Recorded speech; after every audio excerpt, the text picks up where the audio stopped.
Welcome back to the student finance talk.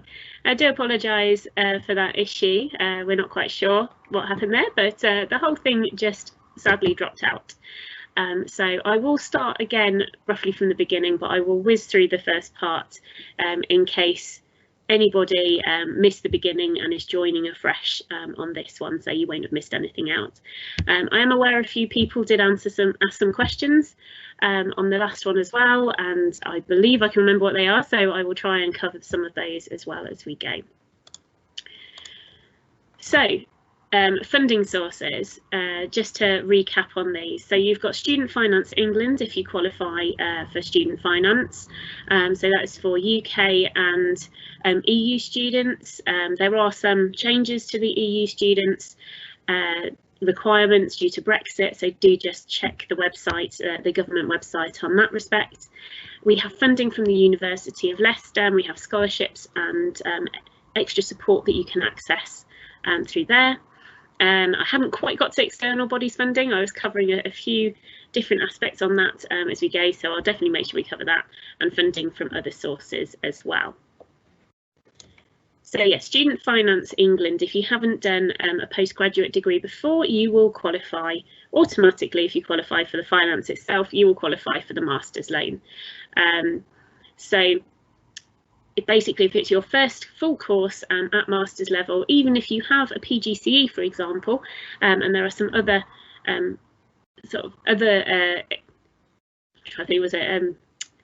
eligibility courses where you can do sort of like postgraduate diplomas and then come and do a full master's course, you can qualify for that postgraduate loan. You need to not be behind on your payments from student finance, which is actually quite a hard thing to be. So provided you haven't missed any of those, you can still get that. Unfortunately, there is an upper age limit on student finance. So you do need to be under 60 years of age. If you ask me, 59 is an ideal age to go back to education. If you time it right and start your undergraduate just before then, and then get all your postgraduate funding as well, the repayments are minimal. It does need to be a full course and not a top-up. But one of the good things about this finance is that it doesn't matter if you're doing a full-time course, part-time course, or distance learning. Basically, you will still qualify. So even if you're working full-time and studying part-time, because this loan itself is not based on your income, you can still get money to help with your fees. Now, I did mention you need to be an UK or EU resident, and that does come with that caveat of sort of Brexit and how that's changed. So do look at the website and see if you still qualify. Now, the loans themselves are slightly different to the undergraduate loans. So rather than being based on household income and being a different amount, covering your fees and your living costs, you get a lump sum. So the lump sum for a master's degree is a fixed amount of £11,222. You get that in 3 instalments over each year of your course. So if you're doing a part-time course, it might be 2 years. So that will be divided by 2 and then split over 3 instalments.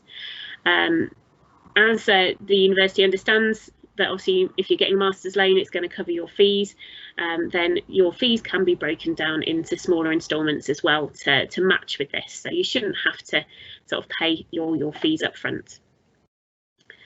The doctoral loan is a similar way of doing it. You do get, again, a fixed total amount of £26,445.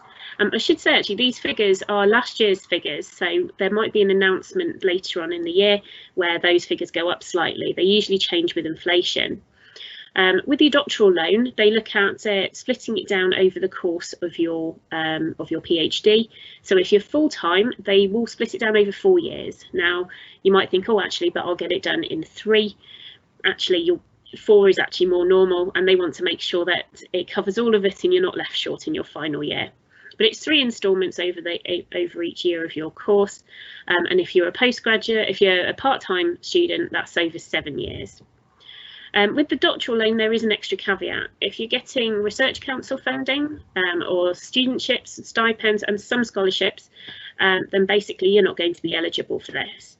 Now, this doesn't include some discounts, so it is sort of good to have a look and see what you might qualify for and what you might not, depending on what you take.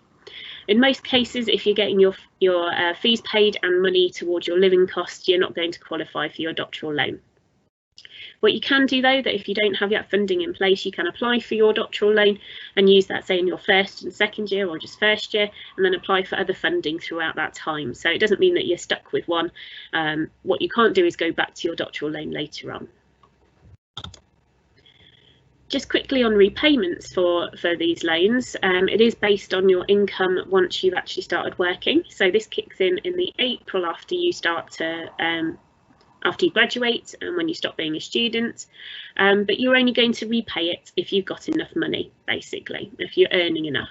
So in the same way with your undergraduate loan, your undergraduate loan threshold is now £27,295 per year. So if you are earning over that, you will be eligible for payments sort of straight out of your wages. The threshold for postgraduate loans are £21,000. Now, if you take a master's loan and a doctoral loan, that goes into one pot, and it's a separate pot to your undergraduate loan. So you do start paying it back slightly earlier. You will pay back slightly less. It's 6% of anything over £21,000 a year, and then you pay it back side by side if you're earning enough. So as you can see, if you're earning around £35,000 a year, you're paying back around £127 because of the amounts sort of over, and that's about a month. But it comes out at source in the same way, so you won't even notice it go. After 30 years, it gets written off in the same way, or if you're earning under that at any point, you're not going to be paying it back. It doesn't get passed on and doesn't affect your credit rating. So I think this is almost where we got up to in the previous session. So if you are, we have funding from the University of Leicester as well, so support for you as you are studying. If you've already done a course with us, we will give you 20% off your fees, so give you a discount, and that doesn't matter if it's recent or if it's sort of 10 years ago. Basically, if you have graduated with a qualification from us, you will qualify for the alumni discount. There's also a whole range of departmental scholarships that we have on offer. So depending on what qualification you've got previously, what grade you might have, or it could be sort of other criteria that the department have decided, you can have a look and see if there's something else to help you out there. Now, we are looking at diversifying our student body. We have a pretty diverse student body, but we've noticed that people don't necessarily go on to sort of higher study. So we want to try and encourage people from Black, Asian, minority ethnic backgrounds with our postgraduate scholarships. And this could be a full fee waiver. We've only got a few of those and there is a deadline, so do have a look at our website for that. But there's a whole range, so if you're thinking, well, maybe they won't apply to me, just have a look at the website and see what there is, because there's all sorts on there.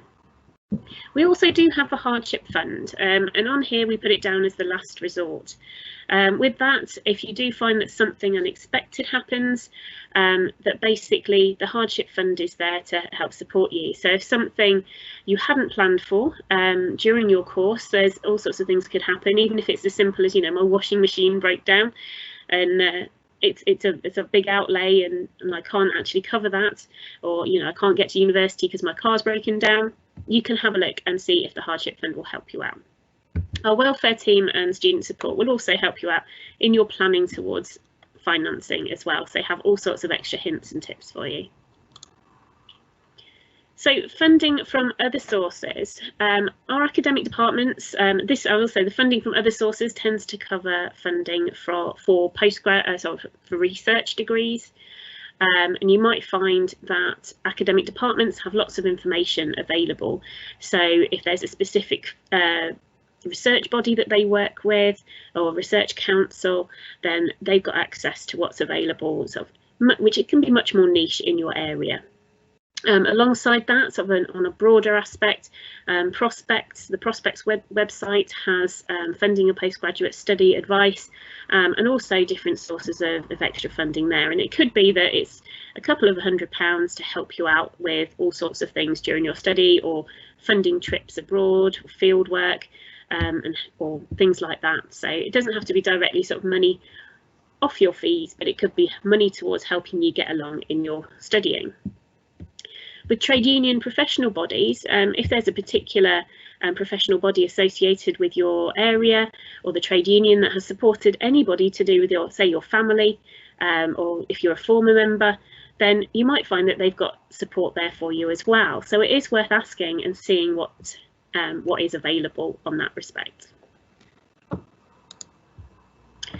So another area, if you are, depending on what you're working on, it could be that there's a charity out there that have small amounts of money available, and it might not be that they can cover your full fees or anything like that, but again, it could be sort of £1,000 towards making sure that you can help participants, or £1,000 to help with travel, and that can be really useful. And if you look at the website turntous.org.uk, you can find lots of opportunities on there and maybe find one that suits your area.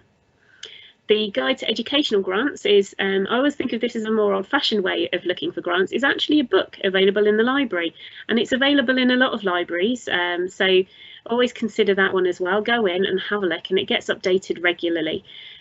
So there's a huge number of educational grants in that book too. So we've got even more funding from other sources as well. So there are some banks that can provide you with graduate loans. I will say with banks and private loan providers, do read the small print, because what you need to make sure is that you're not going to be paying back that money while you're studying. Some graduate loans, some banks, if you've had your student bank account with them previously, they'll defer payments, they'll help you out, but sometimes the interest rates can be quite high. And unlike student finance, it could be that if you're stuck with that for however long you take it out for, regardless of how much you're earning after you've graduated. But it could be that it's a good stopgap to help you out while you're getting yourself sorted. Commercial loans and private loans, you do want to be really careful with those. Repayment could begin while you're studying, so really do your homework on those. I'd really recommend getting independent financial advice if you are going to take out any sort of loan to do with your postgraduate study. So, and finally, more funding, even more funding from other sources. A lot of students do take on some paid employment. In the previous session, the Q&A, we talked about sort of like working alongside your studies a little bit. And I think it does depend on what kind of course you're doing. So it depends on sort of obviously how much your course is taking up. I will say a full-time course shouldn't take any more than a full-time job. So if you imagine 9 to 5, Monday to Friday, there should still be time to do a little work alongside. And we wouldn't recommend that you work any more than, say, between 10 and 15 hours a week outside of your course. And that's just to make sure that you've got time for yourself and time for your studies. We do have uni temps at the university, and they provide flexible work, usually on campus or associated with the university, and that can fit really well around your studies and is designed specifically to complement that. So do bear that in mind as well. But you've got other places in the city. If you're based in Leicester, the part-time jobs in the High Cross, for example, and the Careers Development Service can help you out. So if you're actually looking for experience that's closer to the course you're doing, then they'll be able to maybe help you get some sort of internship or something which fits in nicely with your course. Now, friends and family can also be a really, really good place to see if they've got extra money that they could lend to you or gift to you, but you don't want to necessarily fall out with your family. So if someone does offer, just see what it is they're offering.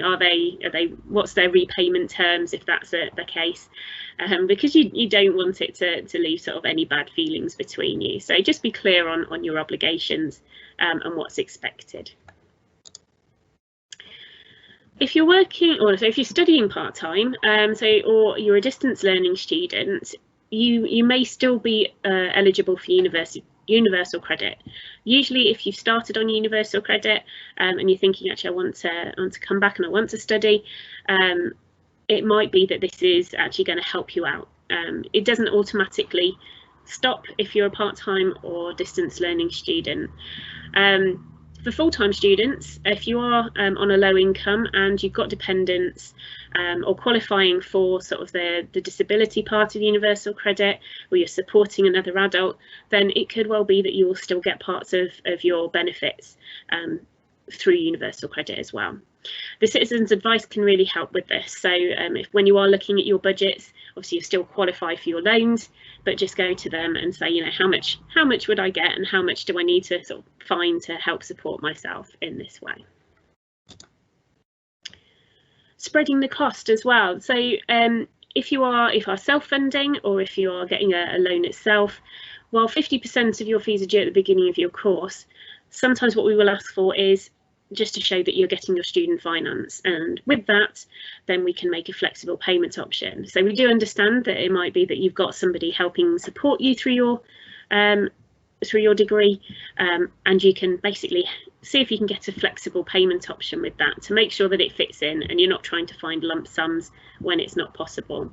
So if you email feesandincome@le.ac.uk, they'll be able to work out a good payment scheme for you, and one that fits in so that everything goes smoothly. And like I said, you're not struggling for anything on there. So we're on to sort of the question side of it. I will say, if you've got specific inquiries, you can email welfare@le.ac.uk. We did have a couple of questions on the previous presentation before it disappeared. And one of those is, when does applications start for student finance? So while student finance for undergrads is open at the moment, student finance for postgrads is sadly not open until the summer, and this is because they don't need as much information from you. So actually it usually opens just after graduation. It's quite a quick process. You just need to basically tell them that you're eligible. You don't need any proof of income, and they will get it sorted out for you before you start your course. So they did say to me that it usually takes about 2 weeks for an application to go through, but you don't want to leave it too late. But if you do make a late decision to start your course, then there is still time for your student finance. Another question we had previously was about does the student finance automatically disqualify you from any possible scholarships and vice versa? It depends on the scholarship that you're getting. So if you're getting some fee discount, so for example, the alumni discount, you won't get disqualified from student finance in that respect. But if you were getting money to sort of cover all your fees and money for living on, then that could disqualify you. There is a question on student finance about if you are getting any extra support. But a lot of the time on our scholarships, we do try and make it so that we're either covering everything that you need, or you can still qualify for your student finance. But do have a look at the small print on the applications, because that will tell you. And we have one more question, which is which I believe is from somebody who may be studying or coming to us from abroad, about living expenses. The best thing, if you are an international student and coming from another country and you need to get your visa and your CAS, then if you do have a quick chat with our international office, they will be able to help out with how much money you need to have in your bank account to prove that you can support yourself. I'm afraid I don't know the exact amount on that. Okay, so I will wrap that up there. We've managed to cram everything back into that time scale. Thanks for coming back to this part of the session. Hopefully we've answered a lot of your questions or given you an idea of what is out there. The chats on things like finance, if you've got questions about finance and scholarships, are on Unibuddy at the moment, and they will finish at 1 o'clock. But we've also got the subject chats as well. So if you pop onto Unibuddy, if you've got specific questions about your courses, then have a chat on there. The next presentation is about distance learning. Let me just double check that. I believe it's about our distance learning courses and studying as a distance learner. There we go, yes, and that starts at 1 o'clock. So I'll give you a few moments to sort of take a bit of time, and then you can go to that talk or go and chat on Unibuddy. So thank you very much for joining us on the very quick session on student finance. Thank you very much.